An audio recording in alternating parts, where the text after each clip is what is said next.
A Study in Scarlet by Arthur Conan Doyle. Part 2. The Country of the Saints. Chapter 1. On the Great Alkali Plain.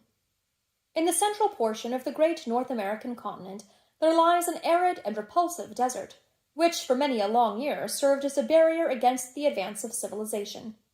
From the Sierra Nevada to Nebraska, and from the Yellowstone River in the north to the Colorado upon the south, is a region of desolation and silence.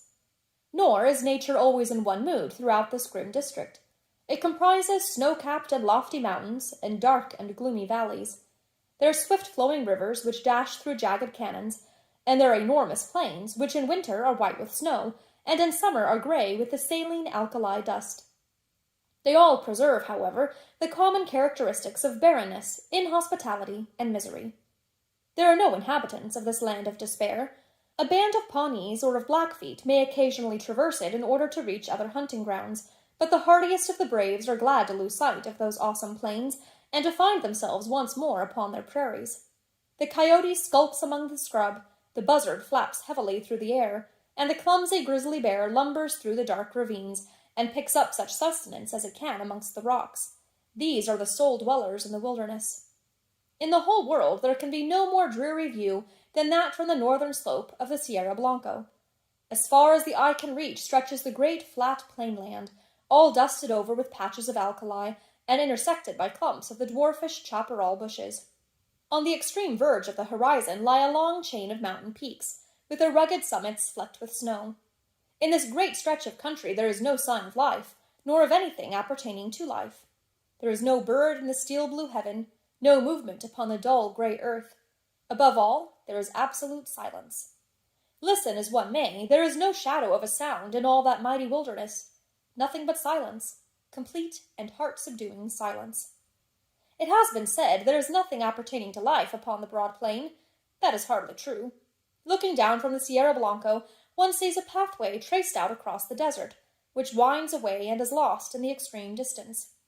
It is rutted with wheels and trodden down by the feet of many adventurers. Here and there are scattered white objects which glisten in the sun and stand out against the dull deposit of alkali. Approach and examine them. They are bones, some large and coarse, others smaller and more delicate. The former have belonged to oxen, and the latter to men. For 1,500 miles one may trace this ghastly caravan route by these scattered remains of those who had fallen by the wayside. Looking down on this very scene, there stood upon the 4th of May, 1847, a solitary traveller. His appearance was such that he might have been the very genius or demon of the region. An observer would have found it difficult to say whether he was nearer to 40 or to 60. His face was lean and haggard, and the brown parchment-like skin was drawn tightly over the projecting bones. His long brown hair and beard were all flecked and dashed with white.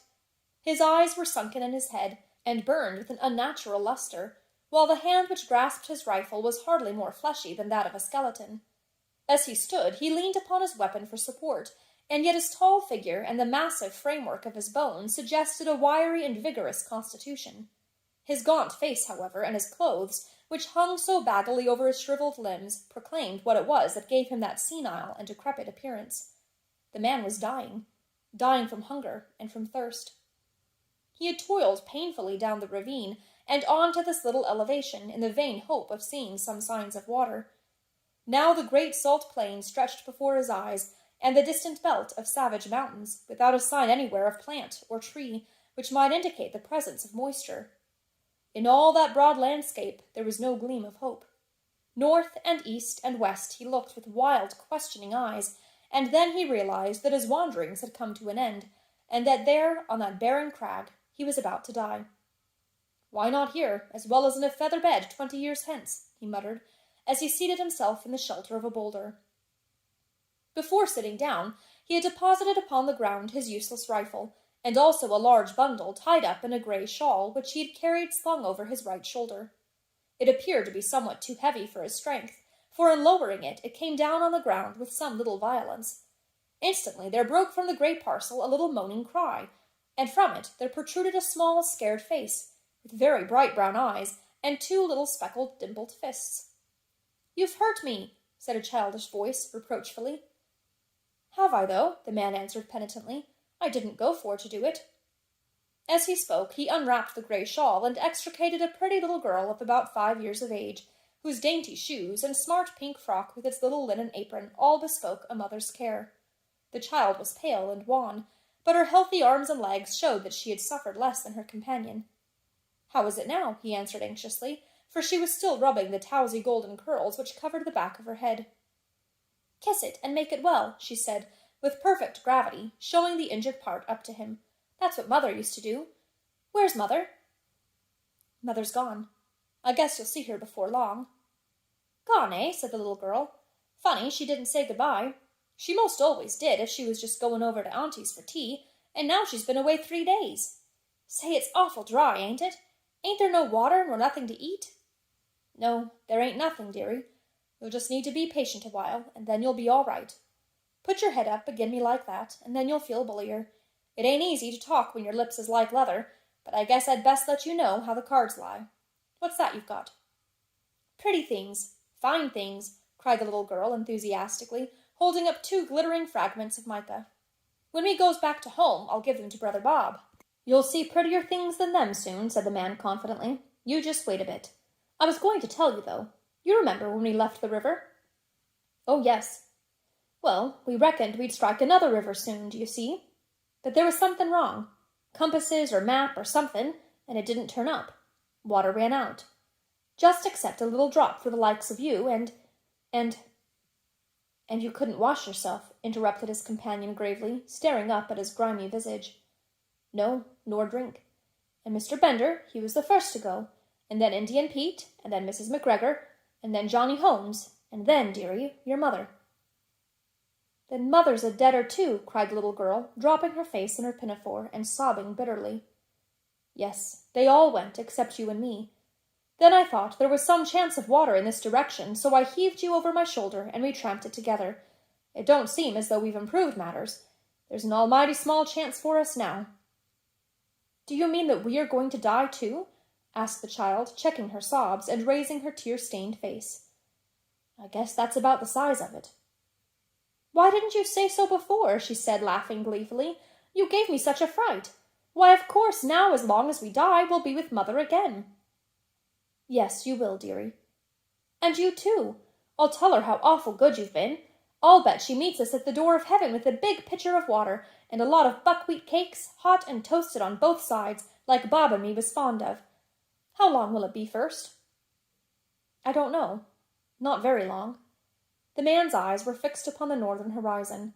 In the blue vault of the heaven there had appeared 3 little specks which increased in size every moment, so rapidly did they approach.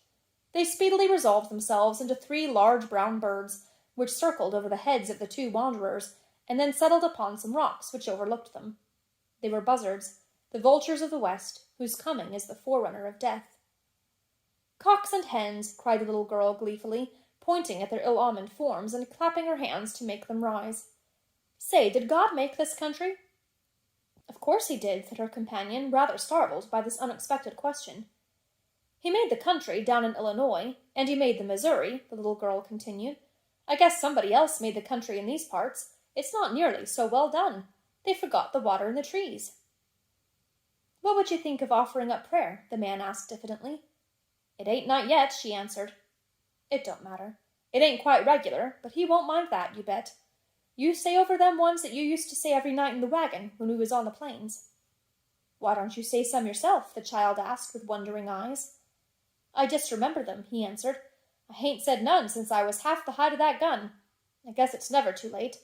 You say them out, and I'll stand by and come in on the choruses." "Then you'll need to kneel down, and me too," she said, laying the shawl out for that purpose. "You've got to put your hands up like this. It makes you feel kind of good." It was a strange sight, had there been anything but the buzzards to see it. Side by side on the narrow shawl knelt the 2 wanderers, the little prattling child and the reckless, hardened adventurer. Her chubby face and his haggard, angular visage were both turned up to the cloudless heaven in heartfelt entreaty to that dread being with whom they were face to face, while the 2 voices, the one thin and clear, the other deep and harsh, united in the entreaty for mercy and forgiveness. The prayer finished, they resumed their seat in the shadow of the boulder until the child fell asleep, nestling upon the broad breast of her protector. He watched over her slumber for some time, but nature proved to be too strong for him. For 3 days and 3 nights he had allowed himself neither rest nor repose. Slowly the eyelids drooped over the tired eyes, and the head sunk lower and lower upon the breast, until the man's grizzled beard was mixed with the gold tresses of his companion, and both slept the same deep and dreamless slumber. Had the wanderer remained awake for another half-hour, a strange sight would have met his eyes.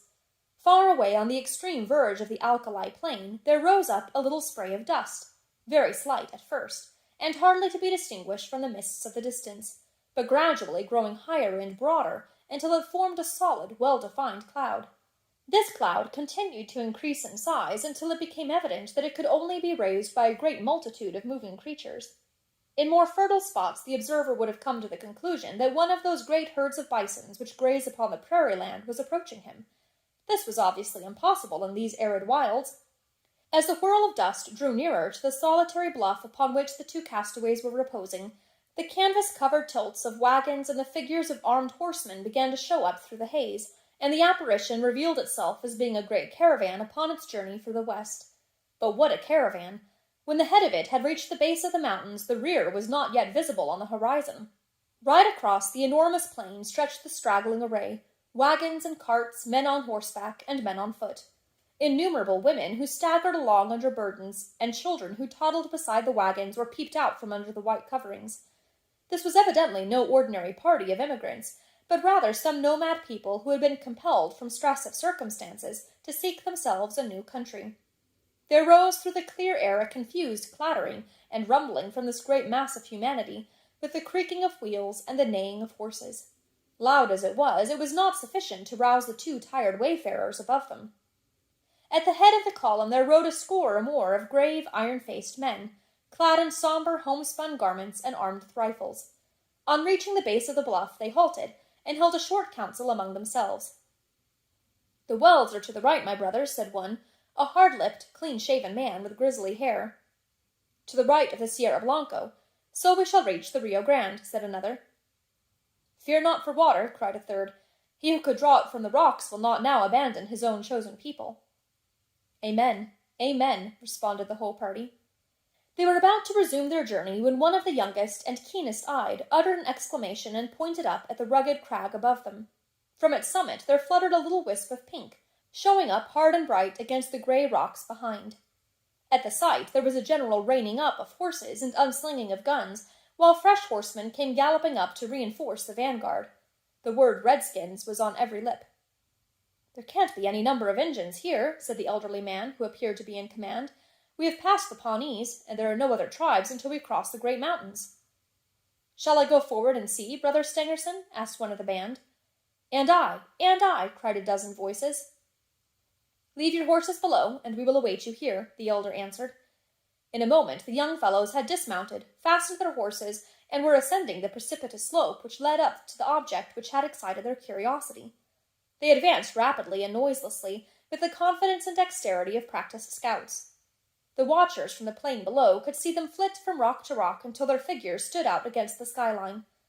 The young man who had first given the alarm was leading them. Suddenly his followers saw him throw up his hands as though overcome with astonishment, and on joining him they were affected in the same way by the sight which met their eyes. On the little plateau which crowned the barren hill there stood a single giant boulder, and against this boulder there lay a tall man, long-bearded and hard-featured, but of an excessive thinness. His placid face and regular breathing showed that he was fast asleep. Beside him lay a child, with her round white arms encircling his brown sinewy neck, and her golden-haired head resting upon the breast of his velveteen tunic. Her rosy lips were parted, showing the regular line of snow-white teeth within, and a playful smile played over her infantile features. Her plump little white legs, terminating in white socks and neat shoes with shining buckles, offered a strange contrast to the long, shriveled members of her companion. On the ledge of rock above this strange couple there stood 3 solemn buzzards, who, at the sight of the newcomers, uttered raucous screams of disappointment, and flapped sullenly away. The cries of the foul birds awoke the 2 sleepers, who stared about them in bewilderment. The man staggered to his feet, and looked down upon the plain which had been so desolate when sleep had overtaken him, and which was now traversed by this enormous body of men and of beasts. His face assumed an expression of incredulity as he gazed, and he passed his bony hand over his eyes. "This is what they call delirium, I guess," he muttered. The child stood beside him, holding on to the skirt of his coat, and said nothing, but looked all round her with the wondering, questioning gaze of childhood. The rescuing party were speedily able to convince the two castaways that their appearance was no delusion. One of them seized the little girl and hoisted her upon his shoulder, while two others supported her gaunt companion and assisted him towards the wagons. "My name is John Ferrier," the wanderer explained. "Me and that little un are all that's left of 21 people. The rest is all dead of thirst and hunger away down in the south." "Is she your child?" asked someone. "I guess she is now," the other cried defiantly. "She's mine 'cause I saved her. No man will take her from me. She's Lucy Ferrier from this day on. Who are you, though?" he continued, glancing with curiosity at his stalwart, sunburned rescuers. "There seems to be a powerful lot of you." "Nigh unto 10,000, said one of the young men. "We are the persecuted children of God, the chosen of the angel Moroni." "I never heard tell on him," said the wanderer. "He appears to have chosen a fair crowd of you." "Do not jest at that which is sacred," said the other sternly. "We are of those who believe in those sacred writings, drawn in Egyptian letters on plates of beaten gold, which were handed unto the holy Joseph Smith at Palmyra. We have come from Nauvoo in the state of Illinois, where we had founded our temple. We have come to seek a refuge from the vile man and from the godless, even though it be the heart of the desert." The name of Nauvoo evidently recalled recollections to John Ferrier. "I see," he said, "you are the Mormons." "We are the Mormons," answered his companions with one voice. "And where are you going?" "We do not know. The hand of God is leading us under the person of our prophet. You must come before him. He shall say what is to be done with you." They had reached the base of the hill by this time, and were surrounded by crowds of the pilgrims, pale-faced, meek-looking women, strong, laughing children, and anxious, earnest-eyed men. Many were the cries of astonishment and of commiseration which arose from them when they perceived the youth of one of the strangers and the destitution of the other. Their escort did not halt, however, but pushed on, followed by a great crowd of Mormons, until they reached a wagon, which was conspicuous for its great size and for the gaudiness and smartness of its appearance. 6 horses were yoked to it, whereas the others were furnished with 2, or at most 4 apiece. Beside the driver there sat a man who could not have been more than 30 years of age, but whose massive head and resolute expression marked him as a leader. He was reading a brown-backed volume, but as the crowd approached he laid it aside, and listened attentively to an account of the episode. Then he turned to the 2 castaways. "If we take you with us," he said in solemn words, "it can only be as believers in our own creed. We shall have no wolves in our fold. Better far that your bones should bleach in this wilderness than that you should prove to be that little speck of decay which in time corrupts the whole fruit. Will you come with us on these terms?" "Guess I'll come with you on any terms," said Ferrier, with such emphasis that the grave elders could not restrain a smile. The leader alone retained his stern, impressive expression. "Take him, Brother Stangerson," he said. "Give him food and drink, and the child likewise. Let it be your task also to teach him our holy creed. We have delayed long enough. Forward! On! On to Zion!" On to Zion!" cried the crowd of Mormons, and the words rippled down the long caravan, passing from mouth to mouth until they died away in a dull murmur in the far distance. With a cracking of whips and a creaking of wheels, the great wagons got into motion, and soon the whole caravan was winding along once more. The elder to whose care the 2 waifs had been committed led them to his wagon, where a meal was already awaiting them. "You shall remain here," he said. "In a few days you will have recovered from your fatigues. In the meantime, remember that now and forever you are of our religion. Brigham Young has said it, and he has spoken with the voice of Joseph Smith, which is the voice of God."